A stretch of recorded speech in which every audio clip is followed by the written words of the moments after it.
Hey guys, what's up? It's Deprimido. Welcome back to the channel. Today I'm here in FL Studio and I'm going to be breaking down future type beats. These beats are honestly some of the most popular ones out there. It's a very popular style, especially a couple of years ago, a little bit less so now, but still very popular. Anybody that knows how to make beats and is decent at it is going to be able to make these beats. It's not any super advanced concepts or anything. So starting off with the tempo, we're probably going to be anywhere from about 120 to 150 BPM. For me, I'm going to go with 135. Now for the melody, it doesn't really matter what sound you use for these beats. You can pretty much do whatever you want. Although the most popular are going to be sort of like Asian guitars and that type of thing, kind of a wheezy style. But again, it doesn't really matter that much what type of sound you use for these beats as long as it kind of fits the style. The only thing I will say is don't use any distorted sounds or anything like that for your melody. So for your melody, you're just going to want to go with something really simple and pretty dark. This is what I came up with.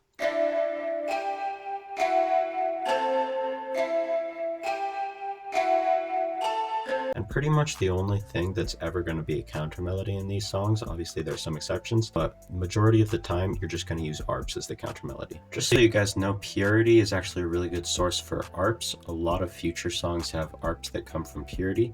For example, here's a sound that you might recognize.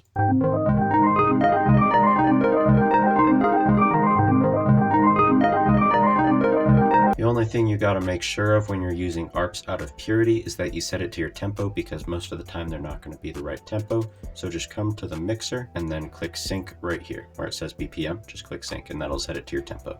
As a matter of fact, all of the sounds that were used in the melody for March Madness are just Purity arps. It's a really simple beat, but it sounds crazy, obviously. So it's really cool that you can just have all the sounds right here in Purity. One thing I would definitely recommend, just throw halftime on your arp just to see how it sounds. It's not always going to work, but I mean, most of the time it will, and just give it a try and see how it sounds and test it out. So I just grabbed an arp and I just put these two notes right here, really simple, and you guys will probably recognize this arp as well.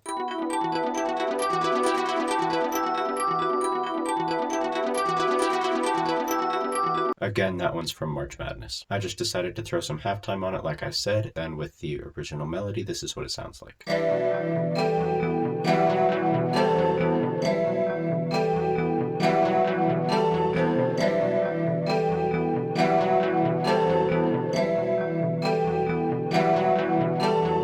Final part of my melody, I just decided to go into expand and lay out a very simple pattern. It just alternates between E and F sharp each measure, which is the roots of those chords. Then I just rendered it out and I threw it into Fruity Slicer, turned up the attack and the decay a little bit to give it sort of a gated feeling, and this is what we came up with.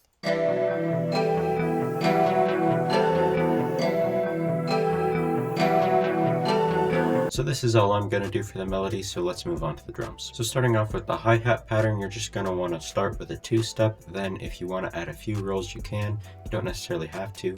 Or, I mean, if you want to, you could just go total southside and add tons of rolls all over the place. But you don't have to. It doesn't need to have any rolls. And if it does, it's probably not going to be that many for the most part. For me, I just did a two-step, and then I didn't want to do any regular rolls, but I did take the same hi-hat and I reversed it.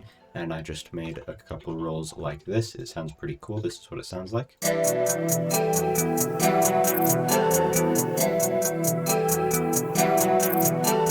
Then we're just adding a regular clap.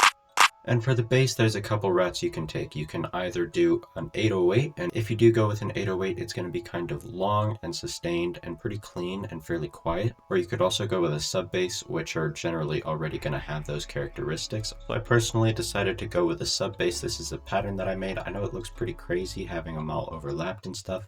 Don't worry, it's not actually like that. That's just the only way that I could get this bass to play legato. Either way, this is what it sounds like.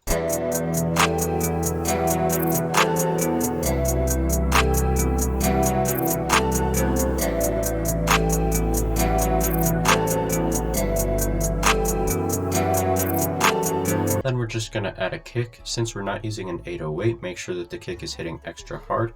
But even if you were using an 808, you definitely want to make sure that your kick is hard for these beats. The pattern that you're going to do for the kick is very standard. Then you can do a bounce snare if you want. You're generally going to want to use bounce snares that are kind of higher pitched like this. So for me, I did a pretty simple bounce snare, and then I did a little snare fill at the end. This is what it sounds like.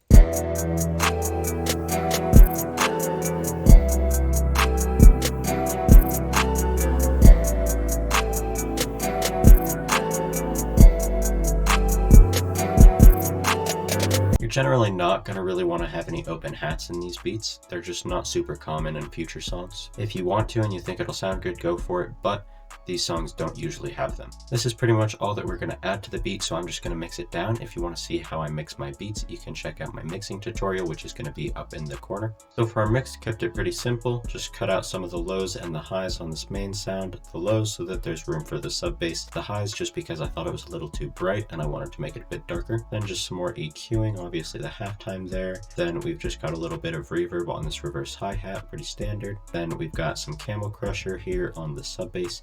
Kept it pretty clean, just the British clean preset, everybody knows that one. And then just some EQ on this kick right here to bring out some of those frequencies and make it punch a little bit more. Just a little bit of EQing here on this snare to cut out some of the lows and boost some of the highs and just make it a little bit brighter.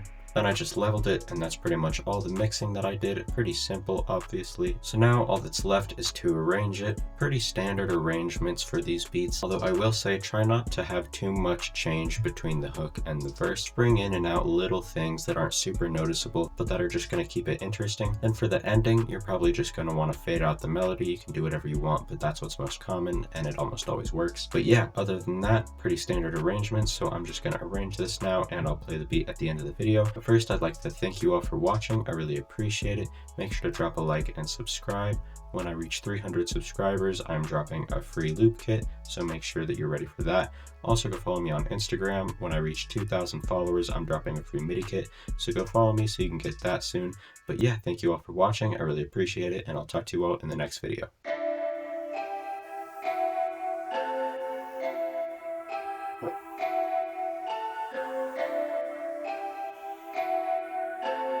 How did Deprimido make this slap so hard?